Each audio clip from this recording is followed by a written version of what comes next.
कैसे हो भाई। Hello hello hello hello everybody, कैसे हो भाई आप सब लोग। आपका स्वागत है आज की एक नई वीडियो के अंदर, जो कि होने वाली है बहुत इंपॉर्टेंट टॉपिक। इस टॉपिक के लिए बहुत मेहनत करी है भाई। Bio electric potential in the cardiac muscle, CVS का टॉपिक है गाइस। बहुत आसान टॉपिक, मतलब तो नहीं बोलूँगा, पर हाँ मतलब एक अच्छा वेटेज होल्डिंग, और मतलब जिस हिसाब से इसका वेटेज है ना, उस हिसाब से इसमें जो कॉन्सेप्ट है वो भी काफ़ी है, और कॉन्सेप्ट के साथ ही साथ इसके अंदर या पढ़ने में भी इंटरेस्ट आता है। ठीक है, तो काफ़ी एक इंटरेस्टिंग टॉपिक होने वाला है। जनरली बायो इलेक्ट्रिक पोटेंशियल से जो क्वेश्चन है वो यूनिवर्सिटीज़ के अंदर पूछा जाता है, और अच्छा खासा क्वेश्चन होता है, 10 नंबर के आसपास का क्वेश्चन होता है। साथ ही साथ अगर कुछ नहीं तो इसके अंदर जो छोटे छोटे टॉपिक्स है, जैसे कि एक्टोपिक पेस मेकर हुआ, अभी आपको मैं पढ़ाऊँगा ना, तो इसमें छोटे छोटे टॉपिक है, वहाँ से ऐसे क्यूज़ जनरली बन जाते हैं। मतलब इसमें कई तरीके के ऐसे क्यूज़ बोल सकते हो। एक लॉन्ग क्वेश्चन अपने आप में है ही है, साथ ही साथ कई कई जगह है ना यहाँ पर, जैसे कि इसकी एक डिसीज़ है WPW सिंड्रोम, जो कि हमने इसके अंदर कवर करी है। वुल्फ पार्किंसंस वाइट सिंड्रोम, सुना हो नाम अगर आपने कभी, तो उससे भी कभी के बार क्वेश्चन बन जाते हैं। ठीक है, तो मतलब ये जो छोटी छोटी चीज़ें, इससे टॉपिक कवर्ड है। तो अगर भाई आपसे लॉन्ग आंसर में क्वेश्चन पूछा है तो 10 नंबर का कंटेंट मैं आपको दे ही रहा हूँ। शॉर्ट आंसर क्वेश्चंस के लिए मैंने अलग अलग हेडिंग्स के अंदर टॉपिक्स कवर कराए हुए हैं, तो आपको कहीं दिक्कत नहीं आएगी। ठीक है, तो बस चालू करते हैं। Bio electric potential in the cardiac muscle, किस तरीके से आखिर हमारा जो हार्ट है उसके अंदर एक्साइटेशन और रिलैक्सेशन हो रहा है। हम कार्डियक साइकिल के अंदर पढ़ते हैं ना कि एक्साइटेशन होता है, रिलैक्सेशन होता है, तो वो सिग्नल्स वगैरह कौन कंडक्ट कर रहा है, कैसे कंडक्ट कर रहा है, उसके अंदर किस तरीके कंडक्टिंग सिस्टम है। तो भाई वो कार्डियक मस्कुलेचर जो कि इस तरीके के सिग्नल्स को कंडक्ट करने का काम करता है, वो कार्डियक मस्कुलेचर जो इस तरीके के सिग्नल्स को कंडक्ट करने का काम करता है, वो एक स्पेशल सिस्टम होता है। वो एक स्पेशल सिस्टम होता है, नोडल टिश्यूज़ बोलते हैं उनको हम लोग, जो कि हार्ट के अंदर प्रेजेंट होते हैं। इस टिश्यू के अंदर हम लोग बोल सकते हैं कि हमारे पास जो होते हैं वो ऐसे नोड आता है, AV नोड होता है, बंडल ऑफ हिज होता है, बंडल ब्रांचेज होती है, परकिंजे फाइबर्स होते हैं। अगर मैं आपको बहुत आसानी से आपको इस डायग्राम के अंदर मैं आपको दिखाऊं चीज़ें, तो जैसे कि आप लोग यहाँ पर देख सकते हो, एक सेकेंड, हाँ, तो ये जो आपको दिख रहा है ये क्या है, ये ऐसे नोड है। ये क्या दिख रहा है आपको, ये AV नोड है। फिर देखो, इसको आपस में कनेक्ट करने के लिए ऐसे नोड को और AV नोड को आपस में कनेक्ट करने के लिए यहाँ पर प्रेजेंट है इंटरनोडल पाथवे। क्या प्रेजेंट है गाइस, इंटरनोडल पाथवे। देखो दो नोड्स है ना, ऐसे नोड AV नोड, दोनों कनेक्ट करने।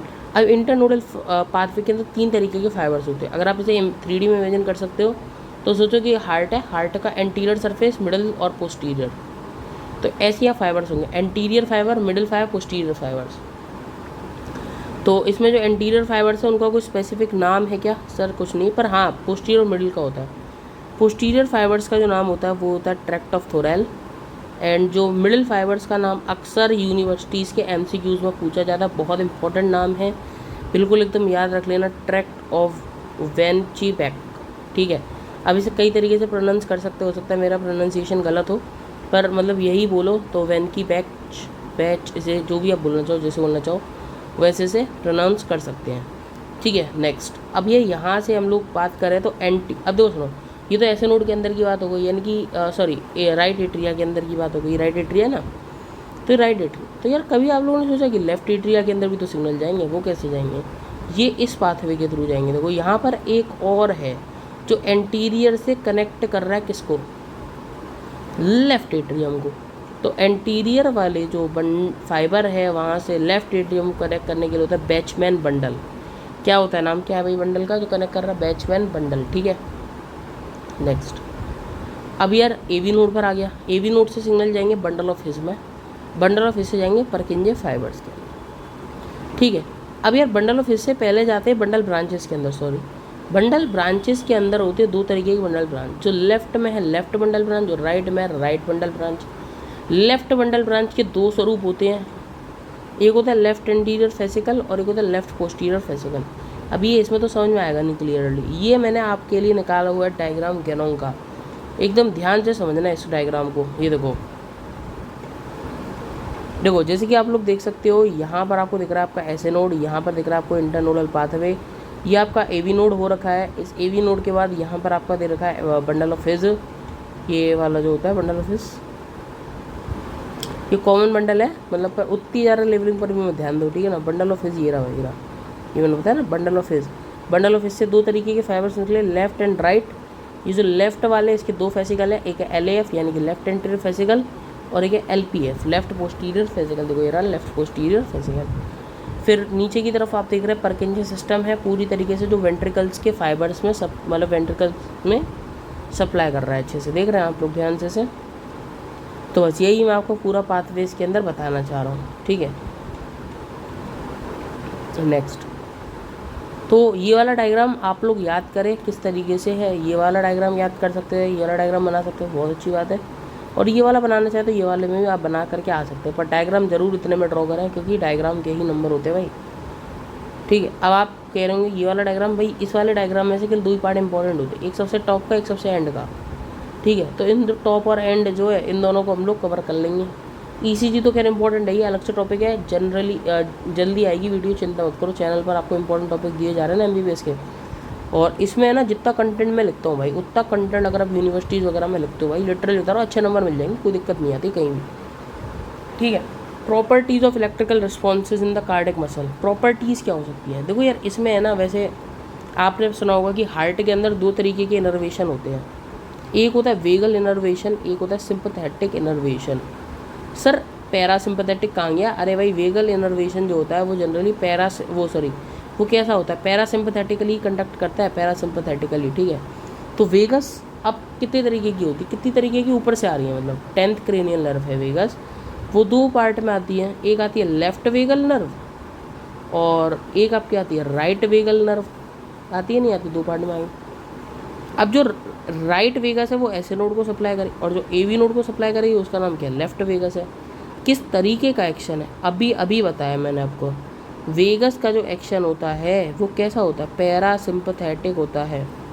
कैसा होता है गाइस, पैरासिम्पैथेटिक। फिर इसके बाद अब आपको एक चीज़ मालूम है कि अगर ऐसे नोड पे सिग्नल जनरेट हुआ जो जा रहा है AV नोड पर, तो मुझे एक चीज़ बताओ कि यार दोनों एट्रिया साथ में एक्साइट करेंगे, बिल्कुल साथ में एक्साइट करते हैं। क्यों, क्योंकि तुरंत हमने क्या कर दिया, बीच में एक ब्रांच दे दी जो कि क्या करेगी, इम्पल्स को कंडक्ट कर देगी, ठीक है।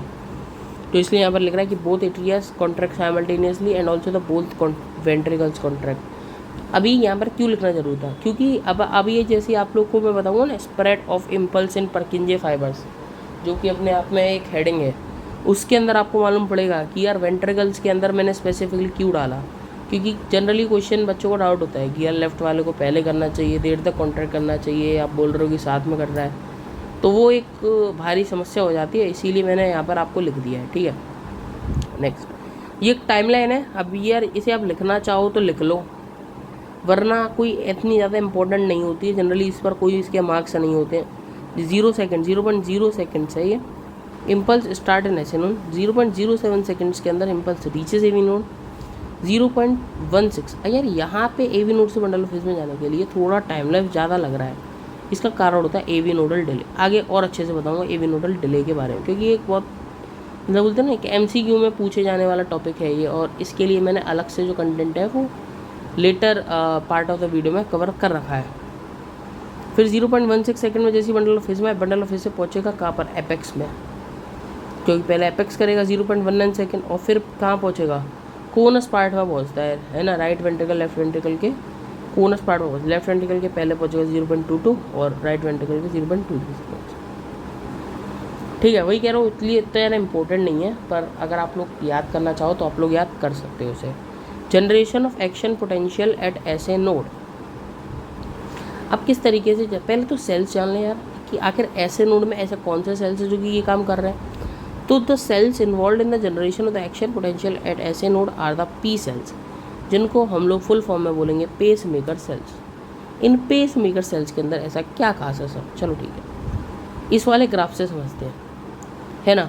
अब यार देखो मैं आपको इवेंट समझा दूंगा, कोई दिक्कत नहीं, मैं यहाँ से चालू करूँगा पीक से, और ये इसमें जो थ्योरी लिख रही हूँ पीक से ही है, तो आपको समझ में आ जाएगा कि मान लो डीपोलराइजेशन हो गया, एट्रिया का डीपोलराइजेशन हो गया, क्योंकि ये जो है ना कॉन्सेप्ट जानना बहुत ज़रूरी है कि आखिर एट्रिया अपने आप ही डीपोलराइज कैसे हो रहा है। इसीलिए हम लोग पहले डीपोलराइजेशन करा देते हैं, रीपोलराइजेशन कराएंगे और फिर वहाँ से जानेंगे कि आखिर एट्रिया ने अपना डीपोलराइजेशन कैसे कराया, ठीक है।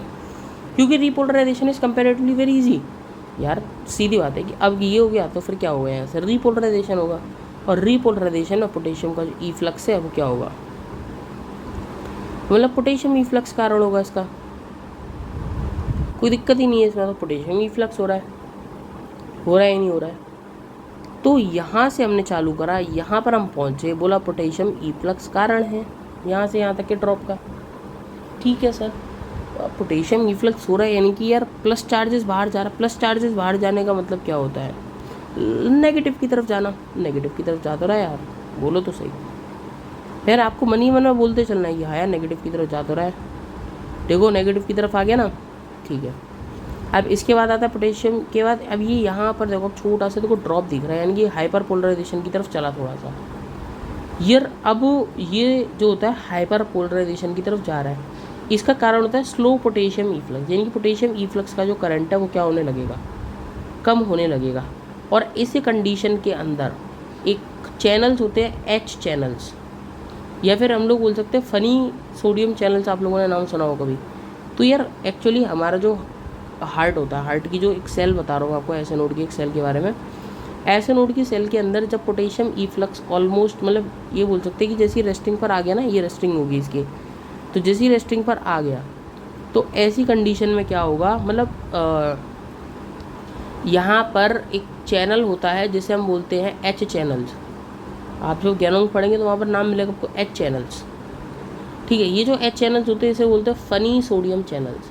इनका काम क्या होता है, ये सोडियम का इन्फ्लक्स करना चालू कर देते हैं।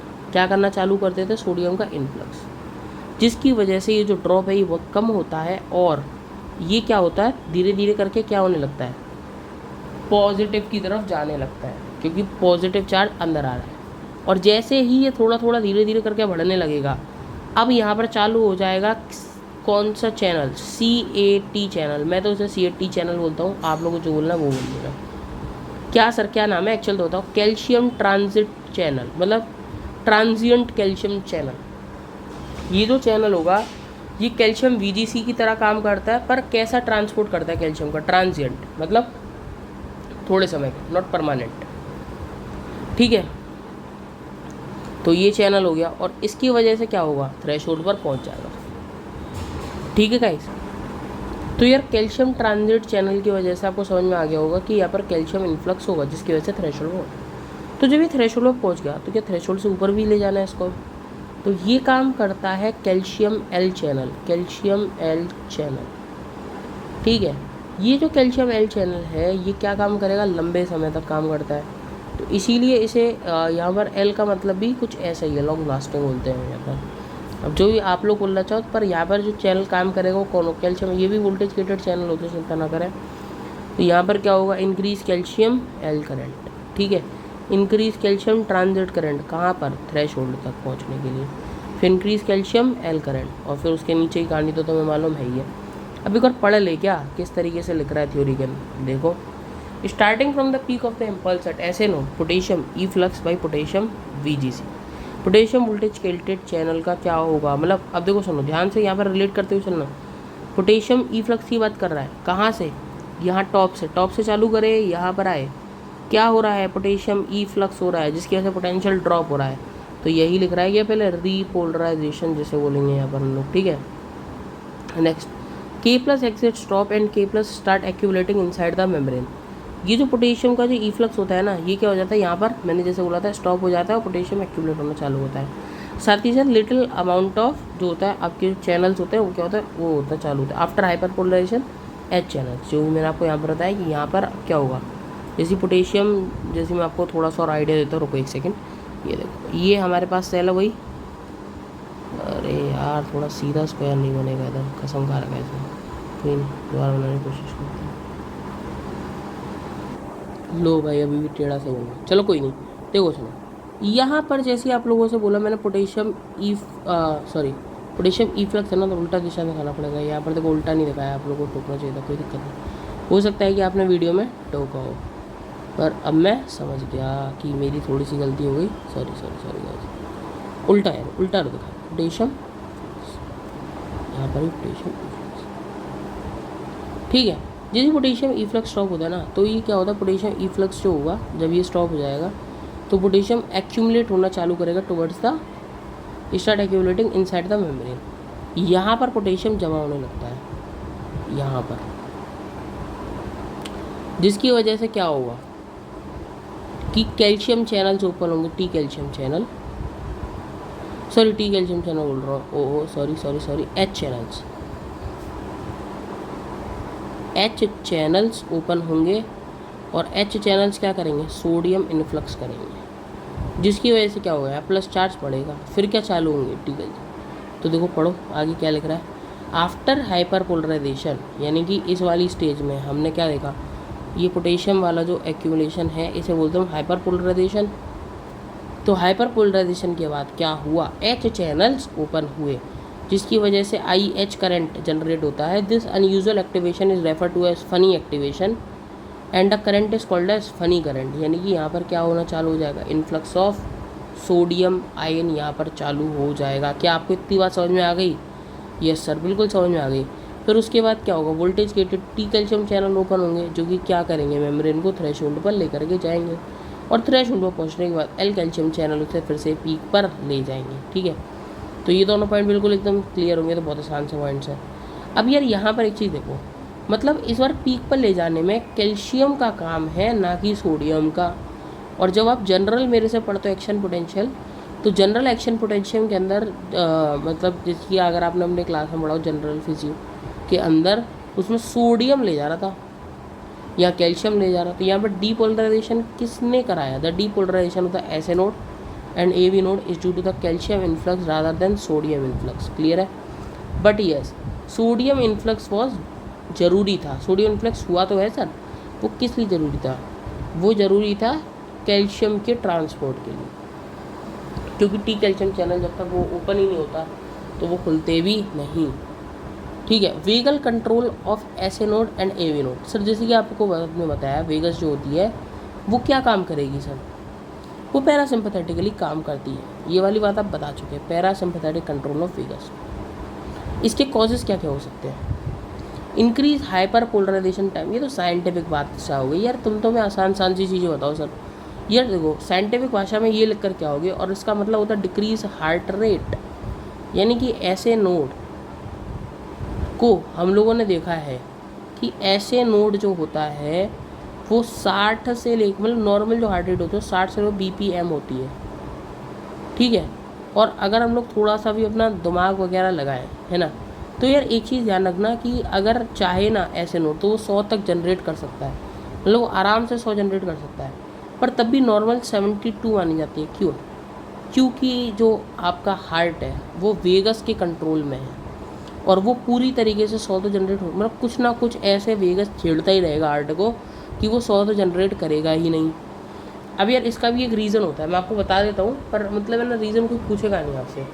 यार 100 बीट अगर जनरेट होगी ना तो कार्डिक साइकिल प्रॉपर नहीं चलेगी, और कार्डिक साइकिल प्रॉपर नहीं चलेगी तो इससे क्या होगा कि कार्डिक आउटपुट प्रॉपर नहीं होगा। दूसरा इसका रीज़न ये भी होता है कि अगर कार्डिक आउटपुट प्रॉपर नहीं होगा तो प्रॉपर ऑक्सीजन नहीं आ पाएगी, और प्रॉपर ऑक्सीजन नहीं होगी तो कार्डिक मसल्स को प्रॉपर ऑक्सीजन नहीं पहुँचेगी, तो फिर ऐसे में BP वगैरह डिक्रीमेंट हो सकता है, और मतलब एक तरीके से मल्टीपल डिसीजेज होंगी यहाँ पर। फिर इसीलिए हार्ट का वेगल कंट्रोल होना बहुत ज़्यादा ज़रूरी है।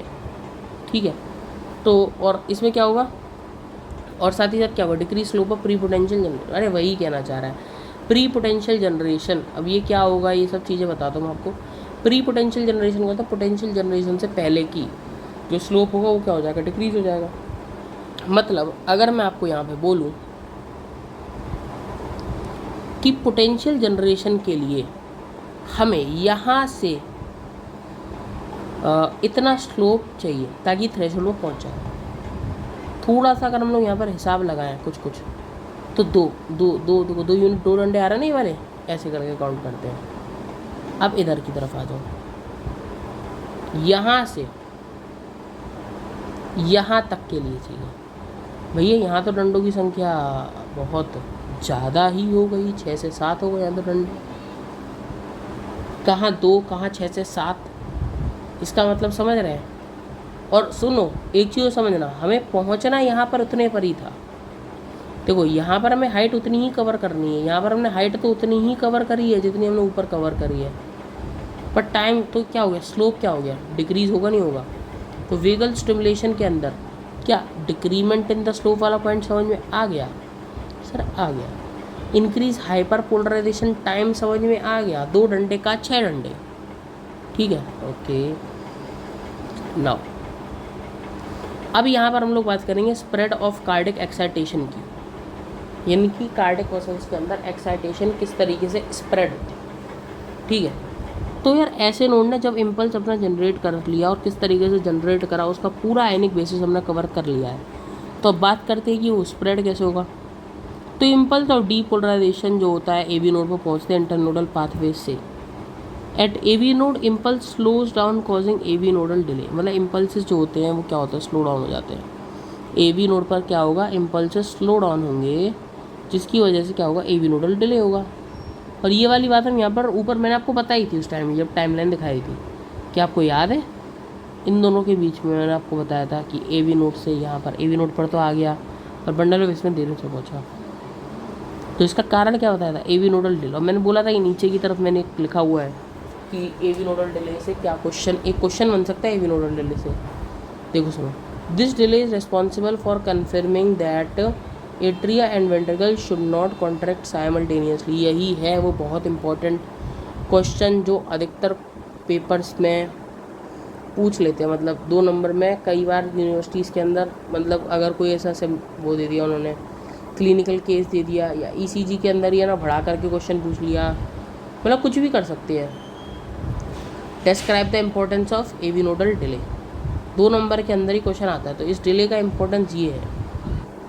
और मान लो कि भाई नहीं यार किसी को मतलब अगर है तो मतलब मान लो किसी भी अगर टीचर को अगर नहीं इसको थोड़ा सा और एलेबोरेट करवाना है, तो फिर है ना आप लोगों ने इसे थोड़ा सा अगर 4 नंबर के आसपास दे दिया, तो फिर यार आप लोगों ने पूरा ये वाला लिखे ना, स्प्रेड ऑफ कार्डिक एक्साइटेशन, उसमें बता देना कि एवी नोडल डिले होता है और एवी नोड की थोड़ी सी खासियत बता देना कि आखिर एवी नोडल डिले क्यों हो रहा है, ठीक है। जैसे कि इसमें गैप जंक्शन क्या होते हैं, कम होते हैं, ठीक है। साथ ही साथ मसल फाइबर जो लेंथ होती है वो भी कैसे होती है, शॉर्टर डायमीटर्स होते हैं। यही कुछ कारण होते हैं, ये 2-3 पॉइंट लिख लेना, तो उससे क्या हो जाएगा आपका एवी नोडल डिले का, आप लोग एवी नोडल डिले ही बता दोगे। साथ ही साथ ये वाला रीजन को एकदम हाईलाइट करके लिख करके आना एकदम बड़ा बड़ा कि the main reason is that कि एट्रिया और वेंट्रिकल साथ में कोलाइड ना करें, मतलब क्या नहीं करें, सॉरी कॉन्ट्रैक्ट ना करें। और एक बात और लिख सकते हो आप लोग, यहाँ पर अगर आपसे इसमें 5 नंबर क्वेश्चन पूछ लिया है तो यहाँ पर एक डिसीज आएगी WBW सिंड्रोम, जब एट्रिया वेंट्रिकल साथ में कॉन्ट्रैक्ट कर जाते हैं, एवी नोडल डिले नहीं है, तो उसकी वजह से एक डिसीज है WBW सिंड्रोम। और पूरी तरीके से एवी नोडल डिले ही ख़त्म हो गया, मतलब मान लो कि हार्ट ब्लॉक का केस है, तो वो हार्ट ब्लॉक का जो केस है वो मैं ECG के अंदर आपको इत्मीनान से पढ़ाऊँगा, तो हार्ट ब्लॉक का केस भी आप लोग वहाँ पर डाल सकते हो, ठीक है। तो एवी नोडल डिले क्लियर है आपको, एवी नोडल डिले जितना मैंने आपको अभी बताया। और इसके बाद का इस फिजियो में नेक्स्ट टॉपिक और वीडियो आएगी कार्डिक साइकिल पर, फिर कार्डिक साइकिल के बाद मैं ECG लूँगा, ठीक है। तो आपको है ना हार्ट ब्लॉक के ऊपर मिल जाएगा case. From AV node impulse reaches the bundle of His, अब कहाँ पहुँच गए, बंडल ऑफ हिस पर पहुँच। अब बंडल ऑफ हिस कहाँ पर होता है, इंटरवेंट्रिकुलर सेप्टम के अंदर प्रेजेंट होता है बंडल ऑफ हिस। तो एवी नोड से इम्पल्स निकले, कहाँ पर पहुँचे, बंडल ऑफ हिस पर पहुँचे सर। और बंडल ऑफ हिस कहाँ होता है, इंटरवेंट्रिकुलर सेप्टम में। ये बहुत इंपॉर्टेंट क्वेश्चन है, यूनिवर्सिटीज़ के अंदर अक्सर पूछ लेते हैं कि बताओ बंडल ऑफ हिस कहाँ प्रेजेंट होता है, तो इंटरवेंट्रिकुलर सेप्टम, ना कि एट्रियोवेंट्रिकुलर सेप्टम, ठीक है।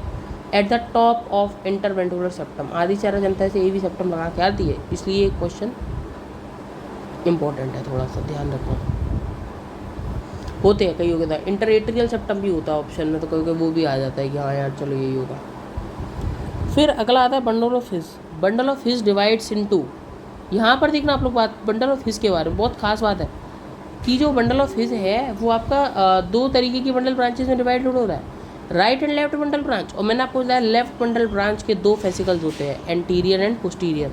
साथ ही साथ जो लेफ्ट बंडल ब्रांच है वो पहले बन जाती है और राइट बंडल ब्रांच कोई ब्रांच अलग से नहीं बनती है। राइट बंडल ब्रांच जो होता है बंडल ऑफ हिस जो आ रहा है ना, उसी का कंटिन्यूएशन देखने को मिलती है। पर लेफ्ट बंडल ब्रांच तो सर ऊपर ही अलग से बन जाएगी, 2 फेसिकल्स में डिवाइड हो जाएगी। इसे बोलेंगे LAF लेफ्ट एंटीरियर और इसे बोलेंगे लेफ्ट पोस्टीरियर फेसिकल सर। तो अगर वो कंटिन्यूएशन नहीं है और पहले डिवाइड हो रही है तो पहले इम्पल्स कहाँ जाएंगे, लेफ्ट बंडल ब्रांच पर जाएंगे। बोलो क्लियर है या नहीं है। अब आता है भाई परकिंजे में, मतलब अब बंडल ब्रांचेज में पहुंच गए, अब कहाँ पहुंचना है भैया, परकिंजे में पहुंचना है। और परकिंजे में पहुंचना एक बहुत अच्छी कहानी है। From left IV septum to the mid portion of IV septum convey to the apex then conus part. अरे भाई डायरेक्शन एपी, अरे भाई कुछ समझ में नहीं आया सर। अरे तुम तो येली लाइन है ना, मतलब अभी तुम्हें समझ में आ जाएगी। अब तुम चाहो तो इसे अपने हिसाब से फ्रेम कर देना, तुम चाहो जैसे बनाना चाहो उसे वैसे बना करके लिख देना, पर लिख देना। चाहो तो एंड में ना एक बार रट सी लेना, क्या दिक्कत है। समझा मैं दे रहा हूँ कि कॉन्सेप्ट चल क्या रहा है इसके अंदर, ठीक है, समझाने की मना नहीं है। आओ चलो समझते सर चल क्या। ये डायग्राम बहुत अच्छा लगा मेरे को, ये वाली बात समझाने के लिए कि चल क्या रहा है। तो देखो भाई, अब यहाँ पर हो कुछ ये रहा है कि यार दो ब्रांचेस बढ़ गई, ये आपकी कौन सी हो गई राइट, ये कौन सी हो गई सर लेफ्ट आपकी, ठीक है। इनिशियल केसेस में जो वेंट्रिकल्स होती है उनके साइड वाली जो वॉल्स होती है, देखो ये हमारी वेन वेंट्रिकल है, इसके जो साइड वाली वॉल्स है यानी कि ये जो सेप्टम वाली वॉल्स होती हैं ये क्या होती है पहले एक्साइट, और इनका भी एक्साइटेशन बड़ा वैसा है, बड़ा विचित्र सा एक्साइटेशन है सर इनका। पहले एपेक्स यहाँ पर, पहले सिंपल आएगा नीचे एपेक्स की तरफ और फिर कन्वे किया जाएगा कोनस पार्ट, ये कोनस पार्ट होता है ऊपर की तरफ वाला जो पार्ट होता है। एनाटमी ऑफ द हार्ट अगर मेरे चैनल पर जब भी आएगी तब मैं उसे ज़रूर बताऊंगा कोनस वाले पार्ट को, ये कोनस पार्ट होता है, ये कोनस वाला पार्ट है। तो इस तरीके से यहाँ पर कंडक्शन को कन्वे किया जाएगा, ठीक है, ये बात समझ में आ गई।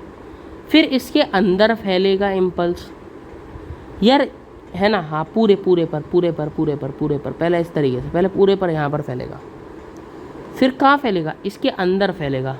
तो एक बात समझ में आई, एपिकार्डियम टू एंडोकार्डियम, और साथ ही साथ from the apex to the conus, इतनी सी बातें दो बात समझ में आ गई, apex to the conus, epicardium to the, ठीक है।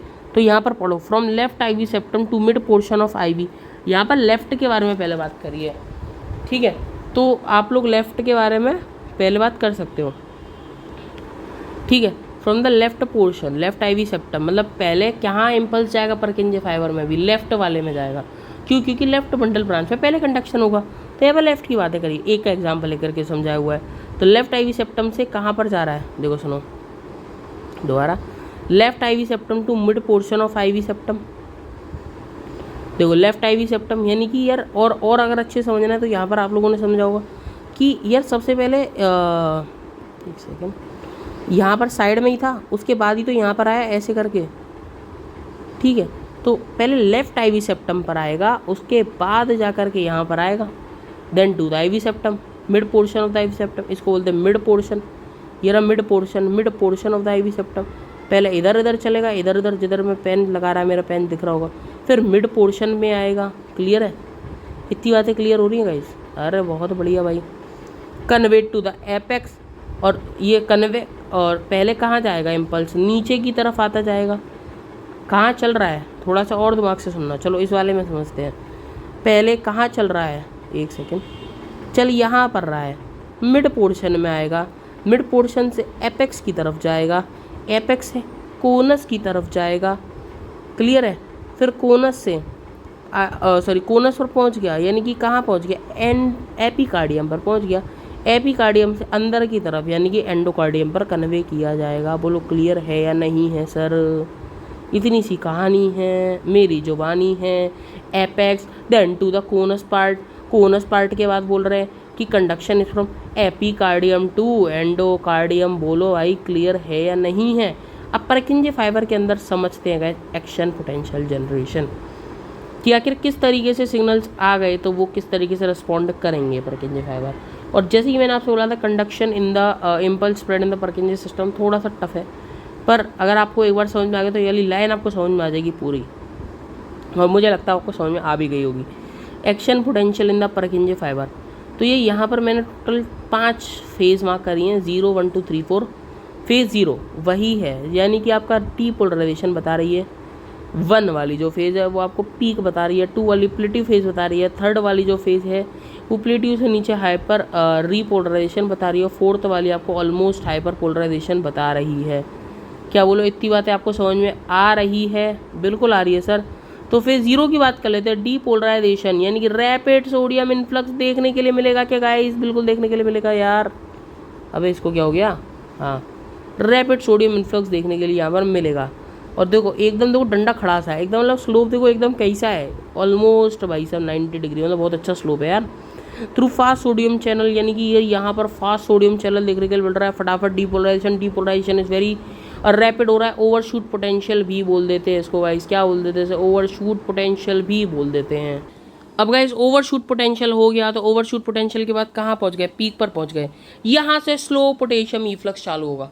पीक पर पहुँचने के थोड़ा थोड़ा थोड़ा थोड़ा पॉजिटिव क्या होगा? कम होना चालू करेगा। Initial phase of repolarisation.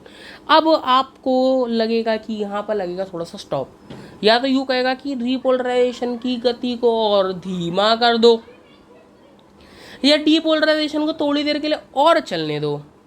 इस तरीके की कुछ बातें कही जाएंगी।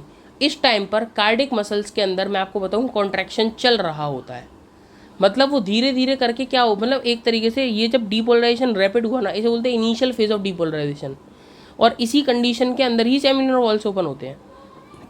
प्लेटियो फेज के अंदर जो चल रहा है वो किस तरीके का चल रहा है? वो ऐसा चल रहा है कि मतलब क्या होंगे? क्लोज होंगे। कौन से? सेमिल्यूनर वॉल्स जो होते हैं उनका क्या देखने के लिए मिलेगा आपको? सेमिल्यूनर वॉल्स का क्लोजर देखने के लिए मिलेगा। ठीक है, मतलब आप ये समझो कि यार ओपन और मतलब और एक चीज़ और सुनो, जो एवी वॉल्व क्लोज हुए थे ना वो भी इनिशियल हुए थे। सेमिल्यूनर वॉल्व कब क्लोज होंगे? थोड़ा सा एंड में आकर के क्लोज होंगे। ठीक है, जब रिपोलराइजेशन चालू होगा ना, इनिशियल फेज ऑफ रिपोलराइजेशन, या फिर प्लेटिव फेज का बिल्कुल एकदम एंड में आकर के। ठीक है, वो ऐसा देखने के लिए मिलता है। चलो वो वाली जो बात है वो तो खैर हम वहाँ पर भी कर सकते हैं कार्डिक साइकिल के अंदर, फिलहाल आप यहाँ पर ध्यान दें। तो फेज़ 1 के अंदर क्या चल रहा था? Slow potassium efflux. अब प्लेटिव फेज आ गई। अब प्लेटिव फेज के अंदर क्या होगा? यहाँ पर एक्टिवेट होंगे slow sodium calcium channel. Calcium sodium channel, slow calcium sodium channel यहाँ पर एक्टिवेट होंगे। इससे क्या होगा? यहाँ पर कैल्शियम और सोडियम का इन्फ्लक्स थोड़ा थोड़ा चालू होगा। मतलब इसकी गति ऑलमोस्ट पोटेशियम से कम ही होगी, पर तब भी क्योंकि ये खुल गए हैं इसकी वजह से थोड़ा थोड़ा क्या होना चालू होगा? पॉजिटिव चार्ज और अंदर आना चालू होगा।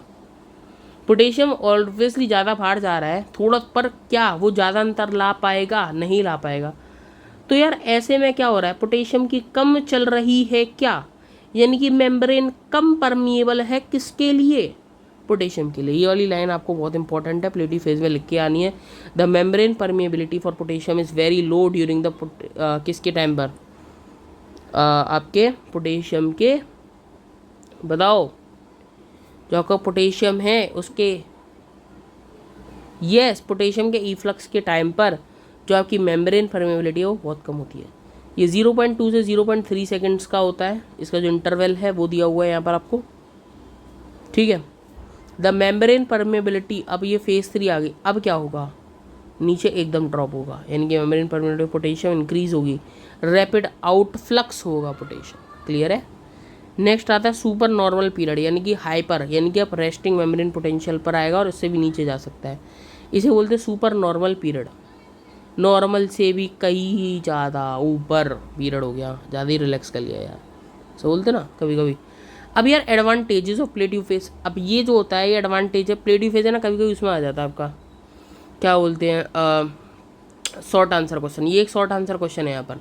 परकिंजे फाइबर के अंदर बताइए एक्शन पोटेंशियल, पर वो ऐसे नोड के अंदर बताइए पोटेंशियल जनरेशन। ये दो हैं क्वेश्चन हैं उसके, generation of action potential at SA node and generation of action potential at Purkinje fiber. दोनों ही क्या हैं? दोनों ही हमारे पास ऐसे क्यू के टॉपिक्स होते हैं। ठीक है, तो उसके अंदर आपको ये वाला तो लिख ही देना, advantages of प्लेटिव phase, long refractory period. मतलब ये समझ के देखना आप लोगों को, मैं बस केवल इतना बताऊंगा कि वेंट्रिकल्स के अंदर जो रिफ्रैक्टरी मतलब एक्शन पोटेंशियल अगर जो है ना दूसरा वो लेट मतलब अलाउ नहीं करेगा वेंट्रिकल या परकिंजे फाइबर बोलेगा कि अभी मैं कॉन्ट्रैक्शन में हूँ या फिर अभी मैं प्लेटिव फेज में हूँ, तुम थोड़ी देर बाद आना। पर क्या ऐसे जब आप लोग स्केलेटल मसल्स की बात करते हैं, स्केलेटल मसल्स के अंदर मैंने आप लोगों से क्या बोला था उसी टाइम, या मतलब अभी बोला नहीं है, खैर मैं उसकी वीडियो जनरली जल्दी डाल दूंगा। पर आपको याद होगा आपके जब क्लास जनरल फिजियो की चली होंगी तब एक्शन पोटेंशियल जब आप लोगों ने पढ़ा होगा टॉपिक, उसके अंदर आपसे क्या बोला था उन्होंने, उसके अंदर उन्होंने आपसे बोला होगा here refractory period generally short होता है, इसीलिए मसल टिटेनाइज्ड भी हो जाते हैं, टिटेनी में चली जाती हैं, और यहाँ पर रिफ्रैक्टरी पीरियड थोड़ा कम होता है, इसीलिए यहाँ पर मसल टिटेनी में कम जाती हैं। क्लियर है? तो टिटेनी में ना जाने का भी रीज़न क्या है? प्लेडियोफेज है। अब हो सकता है कि क्वेश्चन यहाँ से ही पूछा जा सकता है, what is the reason that why the cardiac muscle generally don't go in tetany. Question में आंसर में आ सकता है कि लॉन्ग रिफ्रैक्टरी पीरियड, और दूसरा आ सकता है कि आपके पास एवी नोडल डिले, तो आपको याद रख लॉन्ग रिफ्रैक्टरी पीरियड, या प्लेडियोफेज भी आ सकता है लिखा हुआ, ठीक है बस। और ये जो लॉन्ग रिफ्रैक्टरी पीरियड क्या आता है? लॉन्ग रिकवरी पीरियड, मतलब वही हो गया almost, is helpful and that is the reason that why SA node act as pacemaker. और डीपोलराइजेशन शॉर्ट और रीपोलराइजेशन इतना लंबा चलने का कारण ही है कि ऐसे नोड पेस मेकर जनरेट, क्योंकि ये भी तो भाई एक्टोपिक पेस मेकर है, ठीक है, वाइवा के अंदर क्वेश्चन आता है ये वाला, ठीक है।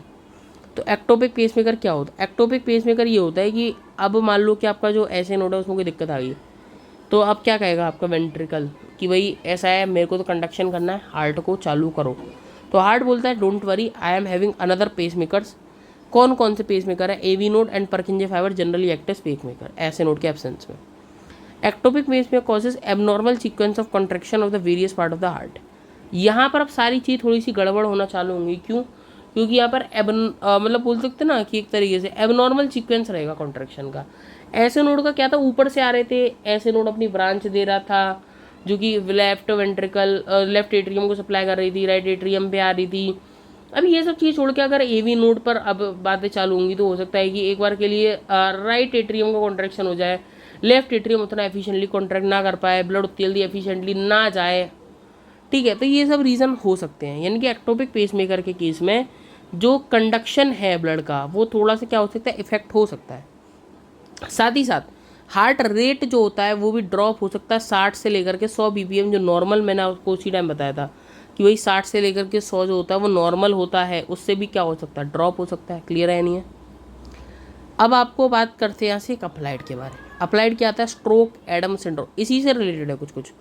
अब मान लो यार एक्टोपिक पेसमेकर आपका परकिंजे सिस्टम बना, अब परकिंजे सिस्टम लेगा थोड़ा सा समय, जैसे कि मैंने आपसे बोला कि भैया आपका ऐसे नोड जो है वो आपका कंडक्शन नहीं कर पा रहा है, या फिर ऐसा समझ लो थोड़ा सा और अच्छे से समझते हैं कि एवी नोडल डिले ना ख़त्म हो गया, एवी नोडल डिले जो होता है वो ख़त्म हो गया भाई, ये लो एवी नोडल डिले को गायब कर दो, एवी नोडल डिले नहीं है, ठीक है। तो अगर एवी नोडल डिले नहीं है, या फिर मान लो एवी नोड खत्म हो गया, एवी नोड खत्म कर, सॉरी एवी नोड डिले नहीं होगा, एवी नोड खत्म हो गया, एवी नोड खत्म हो गया, तो ऐसे नोड का जो सिग्नल है क्या वो वेंट्रिकल्स तक पहुंच पाएगा? क्योंकि एवी नोड जो बीच में आ रहा था अगर वो ही नहीं है, यानी कि अब क्या करेंगे भैया सिग्नल्स? अब जंप वंप तो करना जानते नहीं है यहाँ पर कोई, ना ही कोई अनदर पाथवे है जाने का। अब क्या होगा यार कि जो एवी नोड है, तो जो एवी नोड होगा वो अब खराब हो गया, तो फिर अब क्या होगा? तो यार अब परकिंजे फाइबर बोलेंगे कि मैं आऊँगा काम में, मैं काम करूँगा सर, आप चिंता मत करें। यानी कि एक्टोपिक पेसमेकर परकिंजे फाइबर को सौंपा जाएगा जो 15 से 40 बीट जनरेट करेंगे केवल, ठीक है। और परकिंजे सिस्टम लेते हैं टाइम ऑटो एक्साइट होने में, कंडीशन का मुआवजा करने में वो लेंगे लॉन्गर टाइम, और अगर ये लॉन्गर टाइम थोड़ा सा ज़्यादा हो गया तो पर्सन फेंट भी हो सकता है, साथ ही साथ डेथ भी हो सकती है। और ये जो टाइम है इसकी वजह से जो सिम्टम्स आते हैं, इस ग्रुप ऑफ सिम्टम्स को जो सिंड्रोम बोलते हैं, इसे बोलते हैं स्ट्रोक एडम्स सिंड्रोम। जनरली कोई इसे लिखता नहीं आंसर के अंदर, आप लिख कर क्या होगा, नंबर मिलते हैं। WPW सिंड्रोम, इसमें क्या होगा? एवी नोडल डिले गायब, कैसे गायब हो गया? चलो ठीक है, समझते हैं सर। आओ आओ आओ आओ आओ आओ, और ये हम पहुंच गए सारे डायग्राम। ये शुरुआत में मैंने आपको बताया था, अगर आपको याद आ रहा हो, बोला था ये ऐसे नोड है, ये बेटा एवी नोड है, ये बेटा आपका बंडल ऑफ हिज है। चलो ठीक है सर, आपको याद होगा ऐसे नोड से फाइबर जो है वो एट्रियो को एक्साइट करते हैं, पर अगर मान लो यहाँ पर एवी नोड की जगह ये डायरेक्टली वेंट्रिकल्स में आ जाए तो क्या वेंट्रिकल्स भी कॉन्ट्रैक्ट करेंगी जैसे ऐसे नोड बोलेंगे, सिग्नल्स देंगे अपना? बिल्कुल सर। तो क्या एवी नोडल डिले हो पाएगा? एवी नोडल डिले नहीं हो पाएगा। और एवी नोडल डिले अगर एब्सेंट हो गया तो इसको बोलते हैं Wolff Parkinson's White syndrome, due to aberrant unwanted pathway बन गया एट्रिया और वेंट्रिकल्स के बीच में। तो ऐसे क्या होगा, वो साइमल्टेनियसली कॉन्ट्रैक्ट करेंगे। जो 30% ऑफ द ब्लड याद है आपको, वो एट्रिया की कॉन्ट्रैक्शन की वजह से नीचे आता है, वो प्रॉपरली नहीं आ पाएगा, स्ट्रोक वॉल्यूम डिक्रीज होगी। अब ऐसे में भी सेम सिम्टम्स कि यार ब्लड कम आ रहा है, ब्लड प्रेशर कम आएगा, ठीक है, ये सब चीज़ें यहाँ पर देखने के लिए मिलेंगी। कार्डियक साइकिल डिस्टर्ब हो जाएगी, ब्लड सर्कुलेशन डिस्टर्ब हो जाएगी, इसे बोलते हैं WPW सिंड्रोम। क्लियर है गाइस? तो आपकी जो मोस्ट डिमांडिंग वीडियो है वो यहाँ पर होती है ख़त्म गाइस। यार आप लोगों के सपोर्ट से भाई हमारी जो वीडियोस है वो यहाँ तक है, मतलब यहाँ तक हमने टॉपिक कवर कर लिए। हम लोग ट्राई कर रहे हैं सारे इंपॉर्टेंट टॉपिक जितने भी MBBS की यूनिवर्सिटीज़ के अंदर पूछे जाते हैं धीरे धीरे करके, उन सारे टॉपिक्स को इम्पोर्टेंट को हम लोग करेक्टराइज करें, सारे जो टॉपिक्स हैं उनको हम लोग लें और यहाँ पर आपके सामने उन्हें कराएं।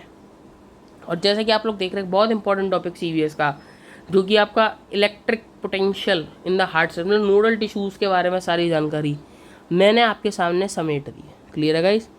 तो यार आप लोगों को अगर चैनल पर ये जो वीडियो मैंने डाली है ये आपको पसंद आई हो तो भाई इसको एक बार कर देना लाइक, चैनल को कर देना सब्सक्राइब, क्योंकि मैं ऐसी ही धमाकेदार वीडियोस और भी डालता रहता हूँ। और साथ ही साथ आपके फ्रेंड्स का भी हो जाए भला, जो कि लेट नाइट या फिर एक नाइट पहले ही स्टडी कर रहे हैं, यार उनका ही भला कर दो यार, शेयर कर देना इसलिए वीडियो को। ठीक है, चलो यार मिलते हैं आपसे अब अगली नेक्स्ट वीडियो के अंदर। मोस्ट प्रोबेबली अगली वीडियो फिजियोलॉजी की मैं बोलूँगा आपसे, फिजियोलॉजी की अगली वीडियो मोस्ट प्रोबेबली आपकी कार्डियक साइकिल के ऊपर आएगी। तो आप लोग ट्यून्ड रहना चैनल से, ठीक है। हो सकता है कोई और टॉपिक आ जाए, मान लो किसी ने और डिमांड कर दिया, मतलब ठीक है, तो फिर हो सकता है और किसी वीडियो पर ही डाल दूँ और किसी टॉपिक पर ही डाल दूँ, पर मतलब फिलहाल मुझे मोस्ट प्रोबेबली जो लग रहा है वो अगली टॉपिक वीडियो कार्डियक साइकिल ही होगी। ठीक है, कार्डियक साइकिल ही होगी वैसे तो, बट देखते आगे क्या होता है गाइस। ठीक है, चलो यार आप लोग अपनी सेहत का ध्यान रखना। Till then good bye guys.